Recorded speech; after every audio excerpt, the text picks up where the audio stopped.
Riches joined with liberality is power. We see that? Riches joined with liberality is power, because it procureth friends and servants. Meaning, if you're wealthy and can afford to buy people dinner, they'll become your friends because you're paying their way. So riches, wealth, joined with generosity, liberality is power. So is reputation of a man's country. Reputation of power is power because it draws the adherence of those that need protection. Reputation of love of a man's country for the same reason, etc. Good success is power because it maketh reputation of wisdom or good fortune. Again, that word fortune, which reminds us of Machiavelli, that which cannot be controlled. It's happening accidentally. Nobility is power, not in all places, but only in those commonwealths where it has privileges, for in such privileges consisteth their power. Do we see that? Nobility is power. Here we go. Eloquence is power because it is seeming prudence. Form is power because, being a promise of good, it recommends men to the favor of women and strangers. That's quite nice, isn't it? Hit the gym, get the six-pack going, look good, right? People are going to admire you just for the sort of sleek swimmer's bod that you're showing off when you walk down the street, etc. Do those sound like bases of power that can be instrumentalized meaningfully in a way to establish some kind of stable political system? No, because what do they all have in common? They're all driven by luck or circumstance, right?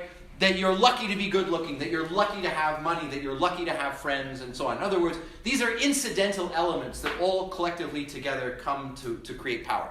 Why is he king? He's super good looking.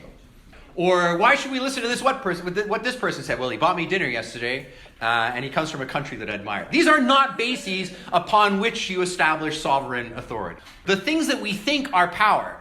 He smells good. He looks better than I do, right? The people he sleeps with are better looking. I don't know, all this guy. He's more friends than I do. This is not how you establish the basis of power. And yet, if you were to go around and ask people, in what does power consist? What will they tell you? The people that you have around you, the place you come from, the titles that you have. It's artificial, and we need to recognize it as artifice. Real power is the power of the individual, aggregated and then concentrated in the hands of a single person. And that's not any of this kind of power. He says further about value, the value or worth of a man is, as of all other things, his price.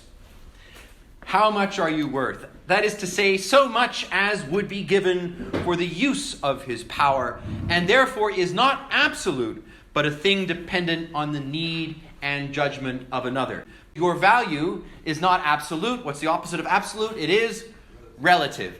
Is establishing a meaningful basis of authority on something that is inherently relative stable? No, it is not. So value is also, like power, an artifice, a relative concept. The public worth of a man, which is the value set on him by the commonwealth, is that which men commonly call dignity. And this value of him by the commonwealth is understood by offices of command, judicature, public employment, or by names and titles introduced for distinction of such value. It's merely conferred by the types of titles that we give to people who by accident of birth or some fortune of life end up occupying these positions. It doesn't actually reflect the value of the position itself. What he's trying to say essentially is all of these things. Look at the concepts that we've got here, and we'll go through a few more. Power, worth, dignity, honor, and worthiness. Are these not objectives that you would seek in your own life that distinguish the good from the bad, that distinguish those who are worthy of rule versus those who are not? And what he's saying is, let's look at every category. The power you have, the worth you have, the dignity that people give you, and so on. All of these are conventional and relative. They're a result of accident and fortune. They are not absolute principles upon which we can then anchor a vision of authority. Yes? Can you repeat what you said about dignity? The dignity is, like all these other things, is merely a happenstance, right? The dignity that attaches to the man is the title that he's given, but the title itself is a result of these kinds of accidents and conventions. You don't say, well, because I happen to have this title, therefore that gives me more authority, that gives me a better claim to rule, because all of that is in fact artificial and conventional. In other words, in order to get to man in the state of nature, we have to strip away all of these things that are separating us from that we think, that we have mistaken as being the basis for some kind of political system. Let's strip them away. Let's ask, what are they really? And once we've done that, then we can move to the next question. So all this to say, right, that There is one form of power which he accepts, and then he considers power in this kind of graded way. Power which is worth, which is dignity, which is honor, which is worthiness. And we see that at every level it's merely a construct. He says of honor, pray to another for aid of any kind is to honor. You can read it here. To obey is to honor. To give great gifts is to honor. To be sedulous in promoting another's good. Also to flatter is to honor, as a sign we seek protection or aid. To give way or place to another in any commodity is to honor. To show signs of love or fear of another is to honor. To hearken to a man's counsel or discourse of whatever kind soever is to honor, as a sign we think him wise or eloquent or witty. And this is what you do. To sleep or go forth or talk the while is to dishonor. So the fact that some of my students in this class are speaking as I speak is to dishonor me, whereas those who are rapt in attention, they honor me. But does that mean that actually I'm saying anything interesting here? No. It's merely a convention that's designed to show that you are concerned about your grade, and therefore you have to pretend to be interested in what I'm saying so that I won't overly penalize you. All of these signs, they're all socially driven. They're things that we do. They're behaviors that we cultivate that are built around conventions that we have captured using the concepts of honor, dignity, value. And yet, what separates the honorable from the dishonorable person, or the person who is valued in one way and the person who is valued in another? And the answer is mere convention, mere artifice. There's nothing actually natural that separates one person from the other, no matter how many titles or lands or estates or friends or honors that person has been able to accumulate. When we look at somebody who happens to be, say, part of the titled nobility, and we think, therefore, they are a better person, more worthy of rule than somebody else, we are making a fundamental mistake because we are confusing these conventional trappings of society for something fundamental, and that is wrong. And he gives the example, he says, about dueling. He says, and at this day in this part of the world, private duels are and always will be honorable, though unlawful, till such time as there shall be honor ordained for them that refuse. An action that is honorable today might well be dishonorable tomorrow. Does that sound like a universal category? No. Honor is simply what? Social convention, right? It's a convention. Yeah. Does this mean that every time a person does something honorable, according to Hobbes, they do it because of a selfish reason? Not necessarily, but the point is it doesn't mean anything. Honor is not a basis upon which to construct a mode of rule. That's what he wants to get us at.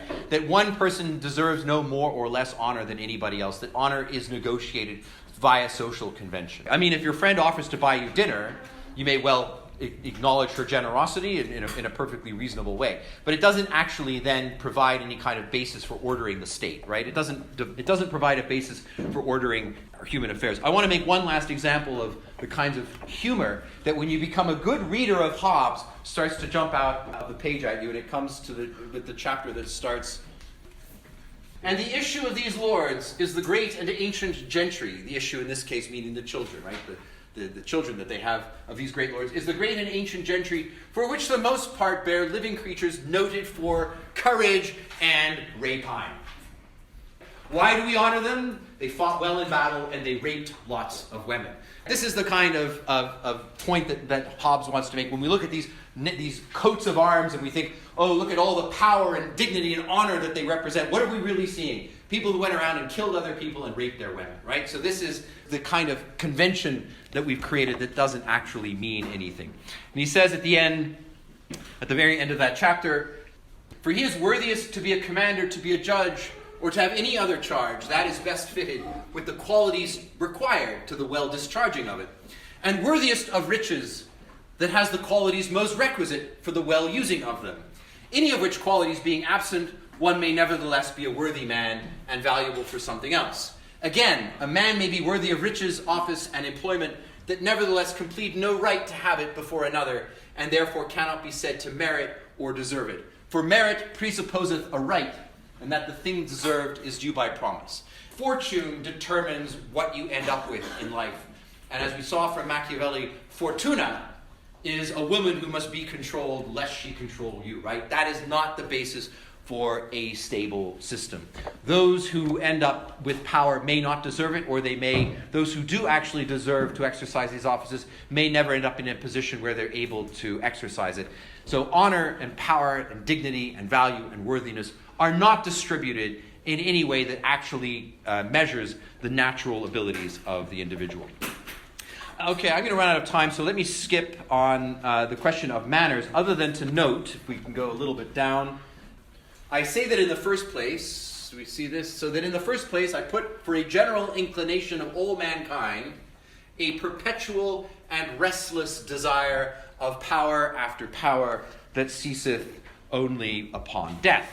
And the cause of this is not always that a man hopes for a more intensive delight than he has already attained to, or that he cannot be content with a moderate power, but because he cannot assure the power and means to live well which he hath present without the acquisition of more. We're always nervous about the uncertainty of the future, and the best way for us to mitigate the risk of the future is to acquire as much as we can now, and this locks us then into a never-ending cycle where we're constantly seeking to acquire greater of power. Therefore, this creates an environment in which our civilization is built around what he calls the competition of riches, honor, and command, or other power that inclineth to contention, enmity, and war. That the social conventions that we have constructed, built around the perpetual competition for wealth, leads us into forms of perpetual conflict with others, simply as a function of who we are. And we have then built out of this, right? This is of this question of manners. We have built out of this an entire civilization, entire way of ordering our society that reflects that kind of perpetual competition. He says, is it want of science that is ignorant of causes disposeth, or rather constraineth a man to rely on the advice and authority of others? For all men whom the truth concerns, if they rely not on their own, must rely on the opinion of some other, whom they think wiser than themselves. Ignorance of the signification of words, which is want of understanding, disposes men to take on trust not only the truth they don't know, but also the errors, and what is more, the nonsense of those that they trust. For neither error nor nonsense can, without a perfect understanding of words, be detected. From the same it proceeds that men give different names to one and the same thing from the difference of their own passions. As they that approve a private opinion call it opinion, but that they don't like it, they call it a heresy. If I tell you something that's what you want to hear, you smile at me, you say, I like your opinion. If I tell you something you don't want to hear, you assume that I am wrong. And part of the problem then is that if we don't have a reasonable mechanism for working out what is right and what is wrong, we're simply left in a world of unstable knowledge. Because he says a little bit further on, ignorance of the causes.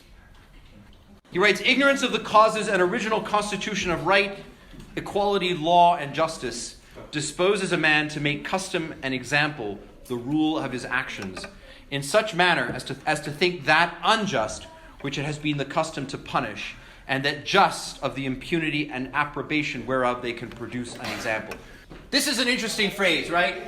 Of right, equity, law, and justice. Disposes a man to make custom and example the rule of his actions, in such manner as to think unjust that which it has been the custom to punish, and just of the impunity and approval whereof they can produce an example. We define what is just and unjust simply by reference to the traditions and customs that are around us.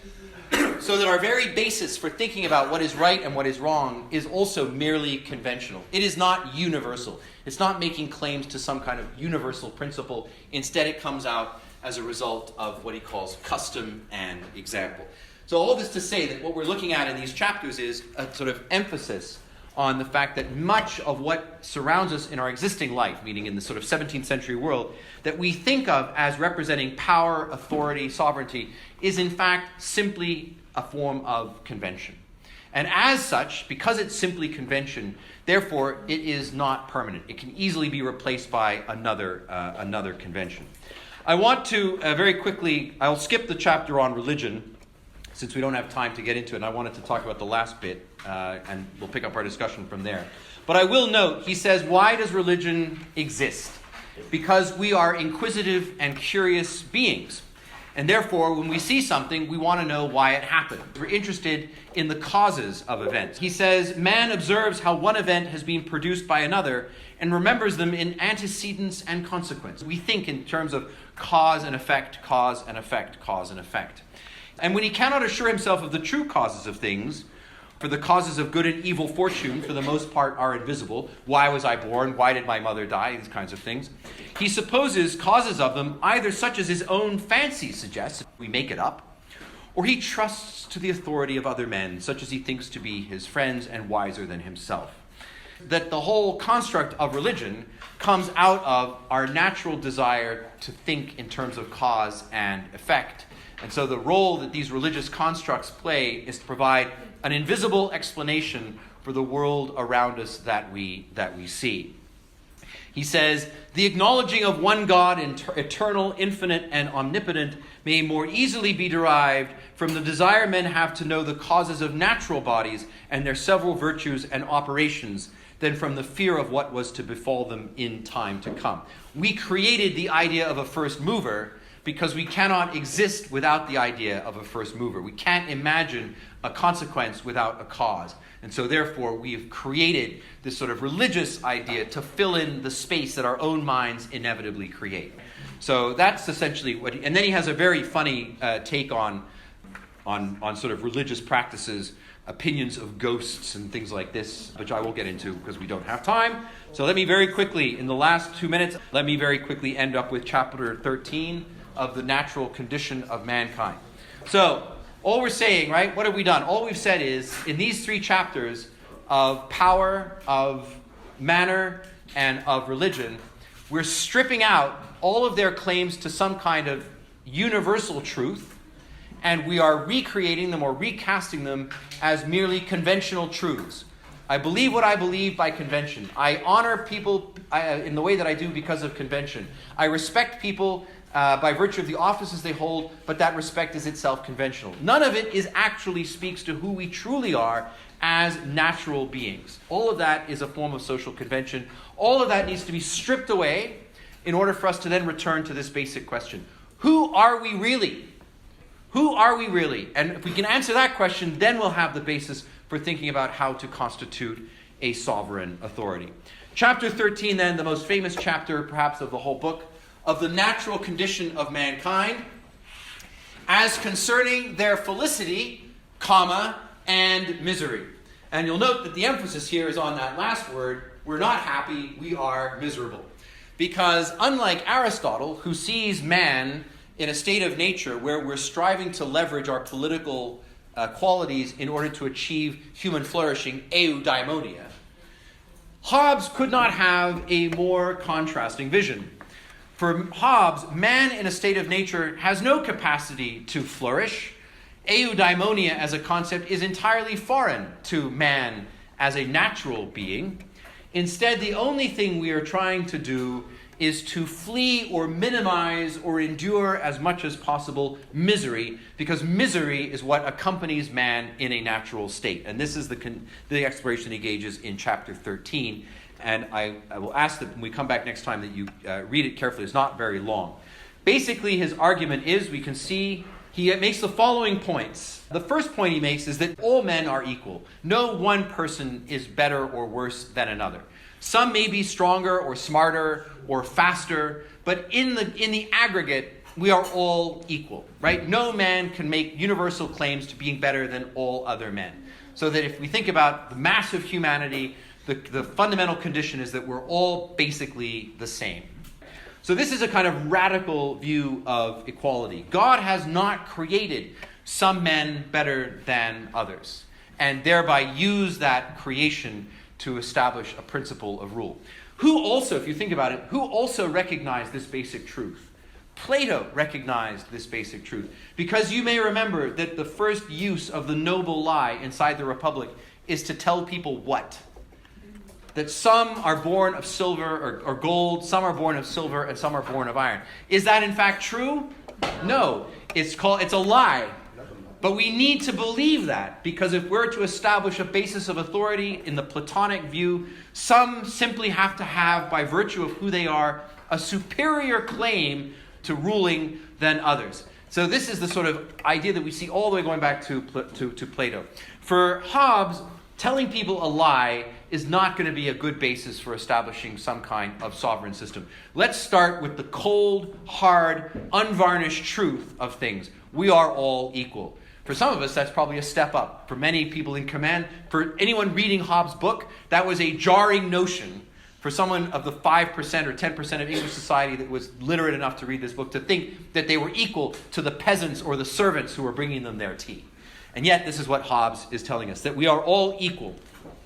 He says, from this equality of ability arises an equality of hope in the attaining of our ends. And therefore, if any two men desire the same thing, which nevertheless they both cannot enjoy, what do they become? They become enemies.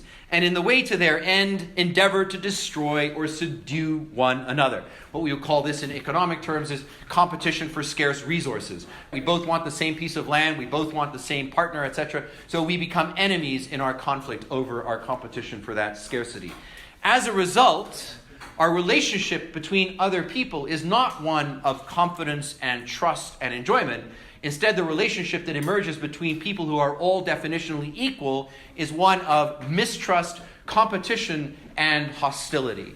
Because being equals with equality of attainment and equality of hope, and therefore equality of fortune, this means that we are always locked into a struggle with everybody else. The result then, and this is his famous declaration, is that in a state of war, and he says it somewhere here, he says, therefore, it is as if we are always at war with everybody else. There is always a war of everyone against everyone.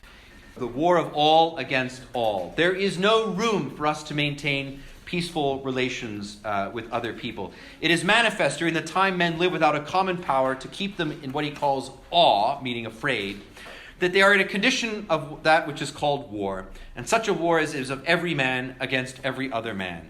And he makes a very good notion. He says, war consists not in a battle only, but an attractive time wherein the will to contend by battle is sufficiently known. What does he mean by that? He gives a good example a little bit later on. He says, it doesn't have to be raining for it to be a rainy day. It's merely the threat of rain that will change your behavior. That's the same condition of the war of all against all. It puts us into a state of perpetual uncertainty, because even if we're not actually in open conflict with somebody, nonetheless we know that that conflict always has the potential to be there. And so let me finish with this famous phrase, whatsoever therefore is consequent to a time of war where every man is enemy to every other man, the same is consequent to the time wherein men live without other security than what their own strength and their own invention shall furnish them withal. In such condition, there is no place for industry, because the fruit thereof is uncertain, and consequently no culture of the earth, no navigation, nor the use of the commodities that may be imported by sea, no commodious building, no instruments of moving, no knowledge of the face of the earth, no account of time, no arts, no letters, no society, and, which is worst of all, continual fear and danger of violent death and the life of man, solitary, poor, nasty, brutish, and short. That is all of us, according to Hobbes. Strip away everything else. We have nothing. We are living in a state of perpetual misery, and all we can aspire to is a life that is solitary, poor, nasty, brutish, and short. Does that sound like a life anyone wants to live? No. There's got to be a better way. And that's what the rest of the book is about. Okay, thank you very much. I'll see you in 2 weeks.